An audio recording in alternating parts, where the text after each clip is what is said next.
ಟಾರ್ಗೆಟ್ಗೆ ಮತ್ತೆ ಸ್ವಾಗತ. ಪರಮೇಶ್ವರ್ ಅವರೇ, ರಮ್ಯಾ ಅವರಂತೂ ಈಗ ಗೆದ್ದಾಗಿದೆ. ರಮ್ಯಾ ಸ್ಥಾನ ಏನು ಭವಿಷ್ಯದಲ್ಲಿ?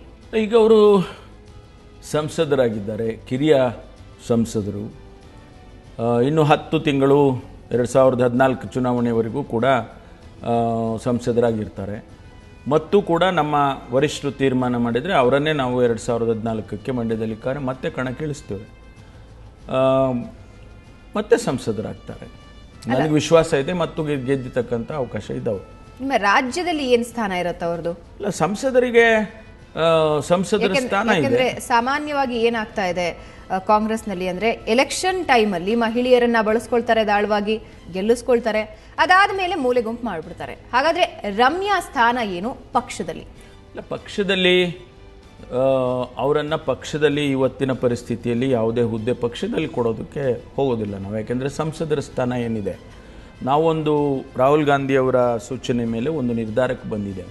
ಮುಂದಿನ ಸಾರ್ವತ್ರಿಕ ಚುನಾವಣೆ ನಿಮ್ಮ ಅಧ್ಯಕ್ಷತೆಯಲ್ಲಿ ನಡೆಯುತ್ತಾ? ಅಲ್ಲ, ಇಲ್ಲಿವರೆಗೂ ನಾನು ಹಾಗೆ ಅಂದ್ಕೊಂಡಿದ್ದೇನೆ.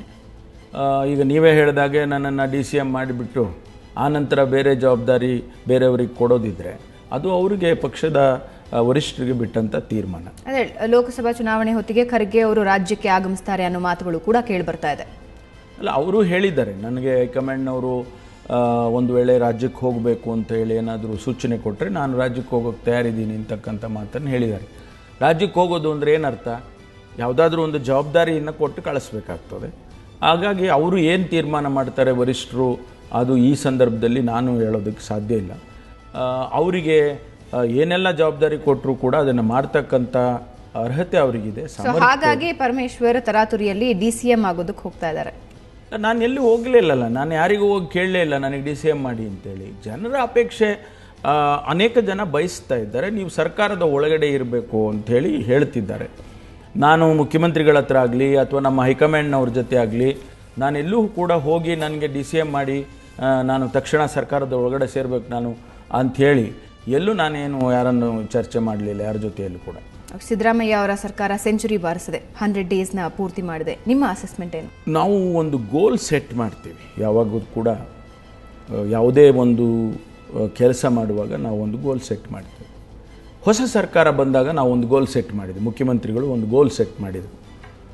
ಆ ಗುರಿ, ಆ ಗೋಲ್ ಏನಿದೆ,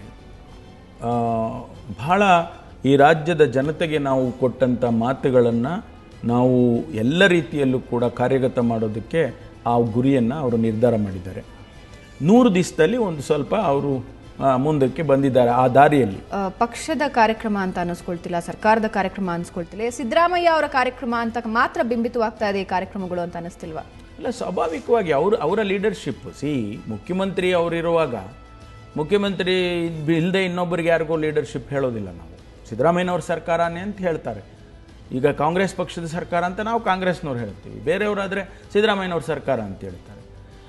ಅದಕ್ಕೆ ನಾನು ಹೇಳಿದ್ದು, ಯಾವುದೇ ರೀತಿಯಲ್ಲಿ ನಮಗೆ ಅವರಿಗೆ ಸಿದ್ದರಾಮಯ್ಯನವರನ್ನು, ನಾನು ಮೊನ್ನೆ ಎಲ್ಲೋ ಒಂದು ಕಡೆ ಹೇಳಿದೆ, ನಾನು ಸಿದ್ದರಾಮಯ್ಯನವರ ಹಿಂದೆ ಇಡೀ ಕಾಂಗ್ರೆಸ್ ಪಕ್ಷ ನಿಂತಿದೆ, ಸಿದ್ದರಾಮಯ್ಯನವರು ಒಬ್ಬರೇ ಇಲ್ಲ ಅನ್ನುವಂಥ ಮಾತನ್ನು ಹೇಳಿದೆ. ಹಾಗಾಗಿ ಈ ದಾರಿಯಲ್ಲಿ ಕಾಂಗ್ರೆಸ್ ಪಕ್ಷ ಸಿದ್ದರಾಮಯ್ಯನವರ ಜೊತೆಯಲ್ಲಿ ದಾರಿಯಲ್ಲಿ ಹೋಗ್ತೇವೆ ನಾವು. ಆದರೆ ಸಮಸ್ಯೆ, ಕೆಲವರು ಏನು ಹೇಳ್ತಾರೆ ಅಂದರೆ, ಖಂಡಿತ ಸಿದ್ದರಾಮಯ್ಯ ಅವ್ರ ಹಿಂದೆ ಕಾಂಗ್ರೆಸ್ ಏನೋ ಇದೆ, ಆದರೆ ಮುಂದಕ್ಕೆ ಸಿದ್ದರಾಮಯ್ಯ ನಡ್ಕೊಂಡು ಹೋಗ್ತಿದ್ದಾರೆ, ಹಿಂದಿರೋರು ಹಿಂದೆನೇ ಉಳ್ಕೊಂಡಿದ್ದಾರೆ ಅಂತ.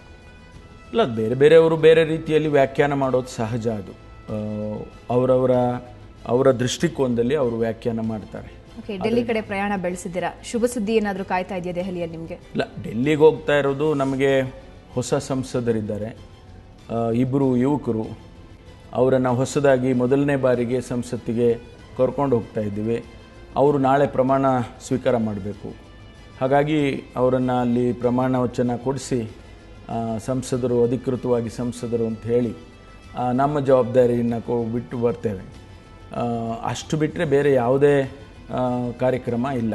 CM ಅವರು ದೆಹಲಿ ಕಡೆ ಪ್ರಯಾಣ ಬೆಳೆಸ್ತಿದ್ದಾರೆ, DKಶಿ ಅವರು ಹೋಗ್ತಿದ್ದಾರೆ. ಎಲ್ಲೋ ಒಂದ್ ಕಡೆ ಸಂಪುಟ ಪುನರ್ರಚನೆಯಾಗುವಂತಹ ಸಾಧ್ಯತೆ, ಸ್ಥಾನಗಳ ಬದಲಾವಣೆ ಅಥವಾ DCM 2 ಪಟ್ಟಗಳು ಸ್ಥಾಪನೆಯಾಗುವಂತಹ ಸಾಧ್ಯತೆ. ಮುಖ್ಯಮಂತ್ರಿಗಳು ಅವರು ಸಂಸದರ ಸಭೆ ಕರೆದಿದ್ದಾರೆ. ಅನೇಕ ಪ್ರಾಜೆಕ್ಟ್ಗಳು ನಮಗೆ ಬರ್ತಕ್ಕಂಥದ್ದು, ನಮ್ಮ ರಾಜ್ಯಕ್ಕೆ ಹಣ ಬರ್ತಕ್ಕಂಥದ್ದು ಮತ್ತು ಇನ್ನಿತರೆ ಕಾರ್ಯಕ್ರಮಗಳನ್ನು ಕೇಂದ್ರ ಸರ್ಕಾರದಿಂದ ಮಾಡಿಸೋದಕ್ಕೆ ಎಲ್ಲ ಪಕ್ಷದ ಸಂಸದರನ್ನು ಕೂಡ ಅವರು ಸಭೆ ಕರೆದಿದ್ದಾರೆ ಡೆಲ್ಲಿಯಲ್ಲಿ.